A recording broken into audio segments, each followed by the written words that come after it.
welcome to another exciting, fun-filled, expeditious episode of Radiorama, where, as the name implies, I show you how to work on radios. And today we have a Philips Bi-Ampli stereo. I don't know the working condition, but it's pretty filthy. And I'm going to do things in reverse, which is clean the cabinet and then start on the electronics probably tomorrow, because I've already worked on one item today and it's getting late. So I'm going to wipe this off and then use some lemon oil, hopefully bring back the finish. Alright, with a little elbow grease and some time, I was able to bring back the finish. It looks pretty good. I don't know if it works or not. I'm a little concerned because it seems like the tuning string for FM is not turning very easily, and these guys are something else. They take the whole different level of complexity and shoot it through the roof. Now let's see. I already took the back off, and it looks like we have a mostly intact set here. I'm trying to remember. I know that Philips does some weird things. They'll sometimes directly power the speakers off the tubes. That said, I'm not sure because these are EL84s. And negative. Here's output transformer here, so it's not directly driven. I don't know if it works or not. I haven't tried it out, so I'm going to bring it up on the Variac. Usually, but not always, your electrolytic capacitors are bad. And that would probably be the case with this guy. But let's bring it up and see what happens. Okay, what I'm going to do is bring it up on the Variac. It does have fuse protection, which is good, but if you have anything wrong, that could blow up your transformer. And believe me, this would not be easy to replace. You want to catch it. So it should be on, but it's not drawing anything. So let me make sure this thing is on.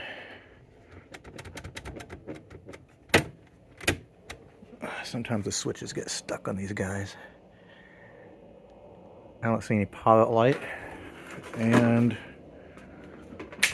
it's not drawing any current at all.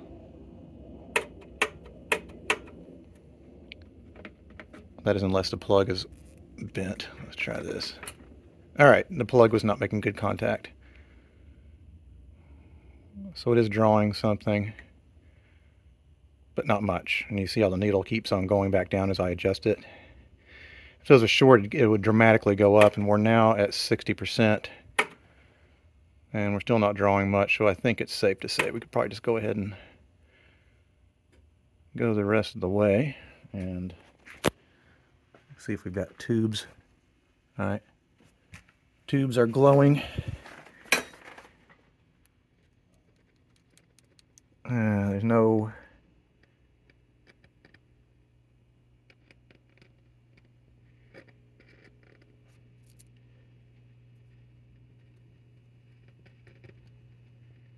All I hear is a hum.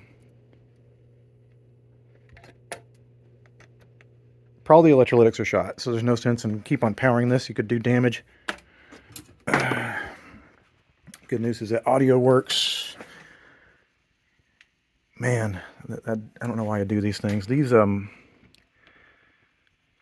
Philips radios are beyond not fun to work on.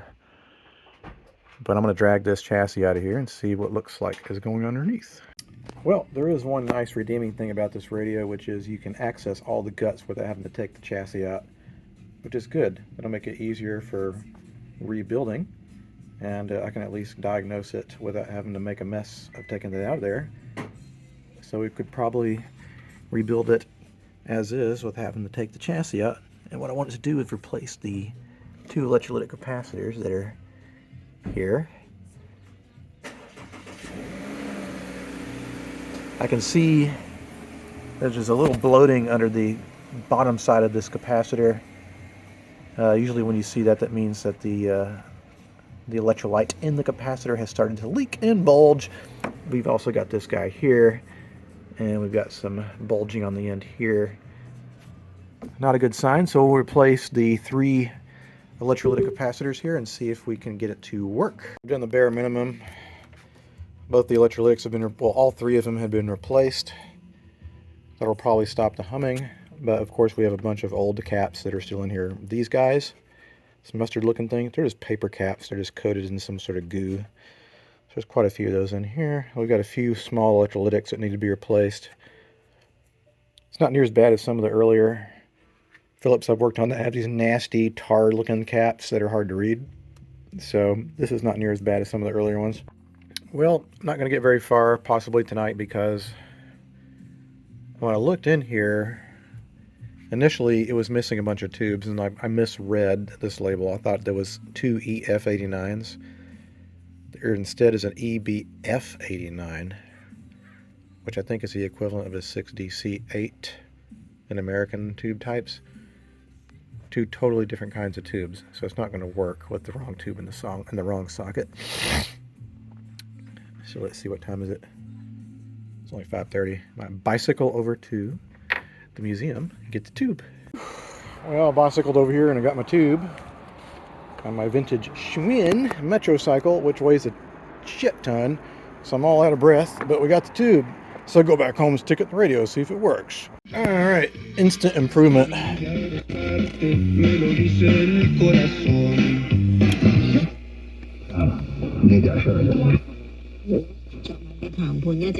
Let's see if FM works. Be nice if it did.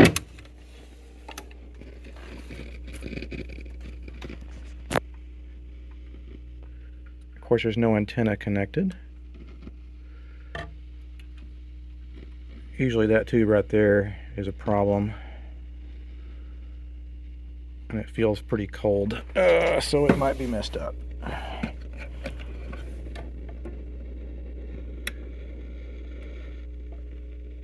It doesn't want to tune either, and I'm kind of tempted not to force it. Okay, well, at least it's got some life. Has no antenna hooked up, so I think that's all I'm going to do for this evening. I kind of got a late start, but it works, kind of, sort of. That's better than it was. Welcome to day number 3 working on the Philips, and barely got it working last night. FM doesn't seem to be working, but it could be a contact issue. At the very least, the chassis needs to come out. And on these guys, you need to remove this front piece, and then it slides out the front. Okay, cleaned up the chassis a little bit, and what I want to do is kind of loosen up all of the pulleys and stuff associated with the FM and AM tuners. Looks like I got slug tuning for FM, which is not unusual. I want to make sure all this stuff is free and works well, because if you snap any of these strings, then you're going to be in a world of hurt, real bad hurt, because restringing this stuff, some of the most difficult sets I've ever had to restring were all Philips radios, because they, for some reason, chose the most torturous, complicated methods of stringing their sets. Okay, I'm going to touch that up. I just wanted to kind of see if I could break up some of the old oil, and then I want to go in with some zoom spout oil.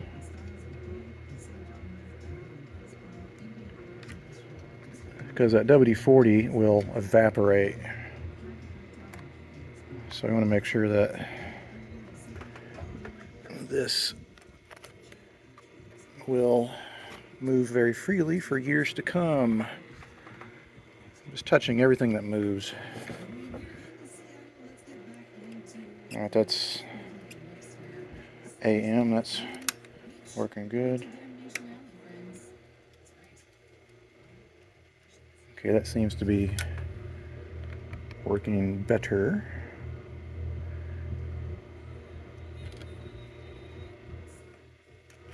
Because what I want to do is make sure everything's moving. Looks like we got a little slide mechanism here, like a little ball bearing.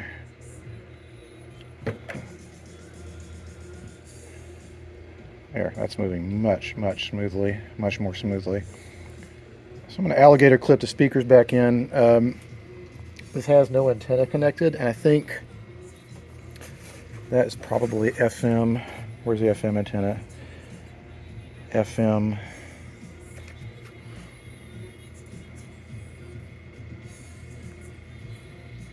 FM, AM. Yeah, FM needs to be connected here. So let me get some cabling and wires to hook up to that, see if I can get any noise out of this. All right. Got a little bit of dust crap in the volume controls, but it is working.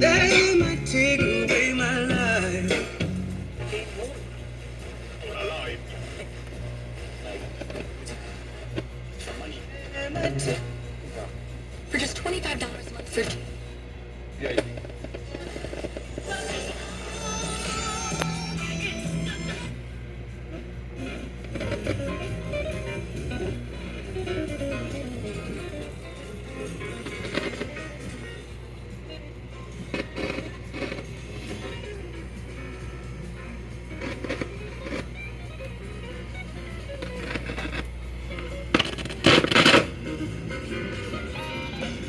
I have to clean some tube sockets.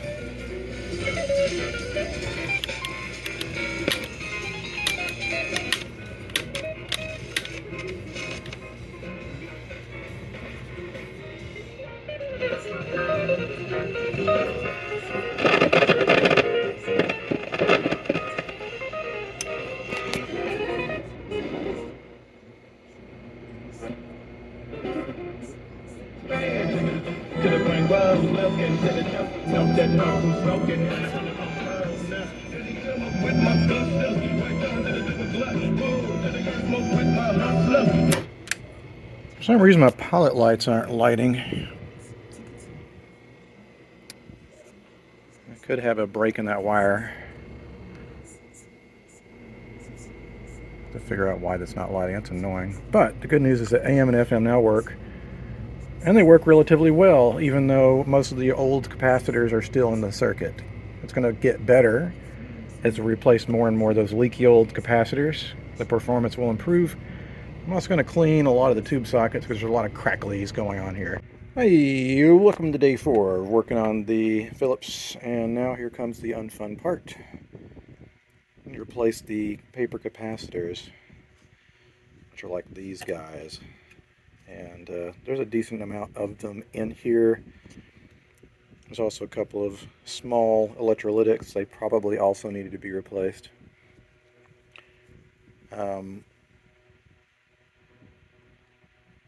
Even the small capacitors, sometimes they will fail. And so it's just cheap insurance to replace them. Because this is a pretty nice sounding set, so someone will probably use it to actually listen to music. And so I don't want them to give me a call in a few months and say, hey, my radio quit working. So, you know, they're only like 20 or 30 cents a piece. And I have plenty of capacitors. I'm constantly ordering them. And the way that I tend to replace these guys is pretty straightforward. The values are almost always written on these. This says 0.068. Actually, is it 68? 0.68, I think. I don't know. Let me get my multi-measurement tool out and see what it measures. And you just clip one end of the old capacitor. You solder one new lead of the new capacitor in. Do the same on the other side, and that way you don't lose your place. It's mind-numbingly boring, but if you're into this hobby, this is what you spend most of your time doing, is clipping leads and installing capacitors. These are a little more challenging, even though this is not as bad as some Philips I've worked on, where it's almost impossible to get at things. There's quite a bit of room in here, and there's not as many flying, leads in outer space like I see in a lot of Philips either. It's a little bit later, so maybe they'd figured things out a little bit. Some of their 40s and 50s sets are just gnarly, and I wouldn't recommend a newbie working on them. Probably wouldn't recommend a newbie working on this one either. But at least, again, it's easier to get at stuff. So let me shut up and proceed with replacing these components. All right, well, I took two of these caps out, and they both tested good. Like, they actually tested exactly the same. So I was like, well, what are these things made out of? So I cracked one open and started unrolling it, and it's not paper.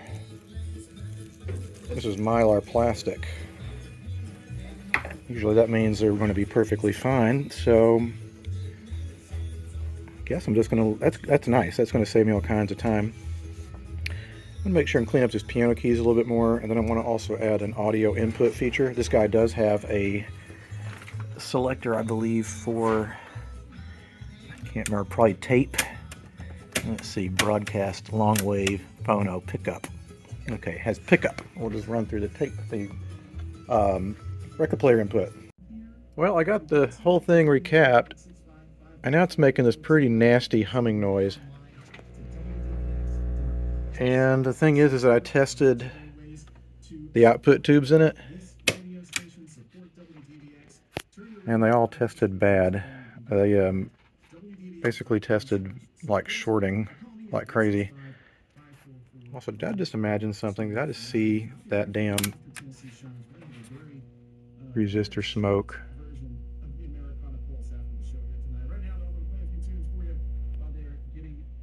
I could have swore I saw smoke, so I'm going to let this run for a little bit. But it's annoying. I don't have any more 6BQ5s that are not shorted.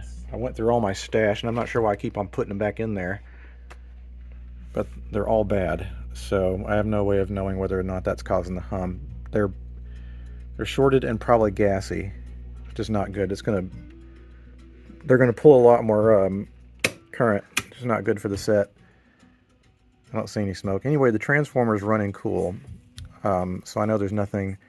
It's not really drawing any more than it should either. So I think it's a grounding problem, or again, it could be bad output tubes. I've seen it happen before. Simple, but it happens. Okay, I went to the museum this morning and I got new output tubes. And yeah, those old output tubes were gassy, because now I've got no hump.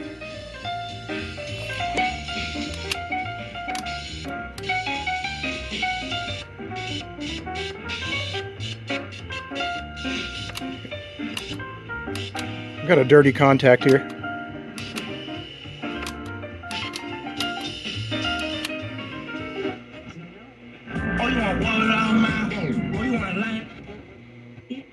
Mainstream media. I like squatters, like have Generation NG Network.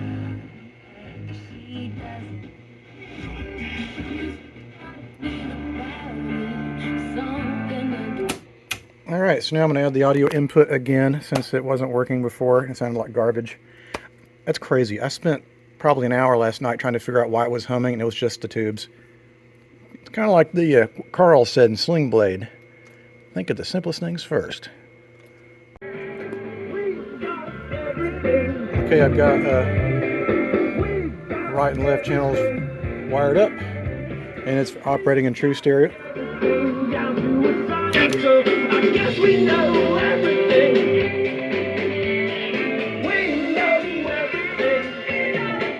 Yes, I know it's upside down, but whatever. Alright, I'm going to clean these buttons up a little bit more. It looks like our I-tube is dead. Those are pretty expensive I-tubes. I'm not sure if we have any. They're not critical for this working. I'll probably get one at the museum on Saturday, but I do want to kind of button this up and let it sit and play for a good part of the evening to make sure that nothing thermally is going to break down, because that would be no good. I did replace the rest of the teeny weeny little electrolytic capacitors that were in there because, you know, why not? That little resistor gets smoking hot, and I'm guessing maybe it's supposed to. It's a wire wound. I mean, I measured the voltages and everything. Seems to be tooting along pretty happily here. And it could be, again, you know, that I haven't touched that resistor. A gassy tube can definitely cause more current to be drawn, and that could have explained why that was getting so hot. Still measures 200 ohms, which is amazing. So let me put this trim piece back on. Before I do that, I'll clean the bottoms of these so I can get to them. Clean the bottom of this glass, even no one will see it. Set it upright and let her rip for the rest of the evening. If it's still playing at the end of the evening, that probably means it's going to be reliable enough to send out to the wild blue yonder again. So let me put this thing back together again and set it up right and maybe do the final buffing on it and get this thing out the door.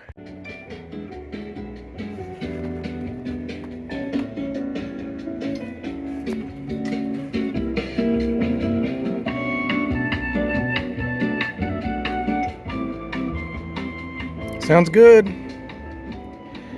Anyway, it's been on for about an hour. I'm probably going to leave it on for the rest of the evening. Because now that it's all back inside of its cabinet, everything's going to get to maximum operating temperature with all those nice warm glowing tubes and resistors and everything. So if something's going to fail, I'd rather it happen on my bench, still plugged in, versus in someone's house and I have to make a house call.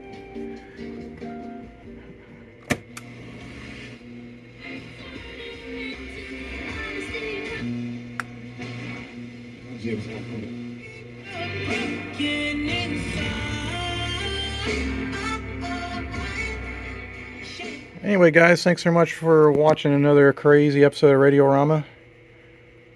Just making sure it's not getting stuck there. No, it's not. It's fine. And until the next time something comes across my workbench, which I assure you will be very soon because we got this massive truckload of donations. I'll see you next time. Adios.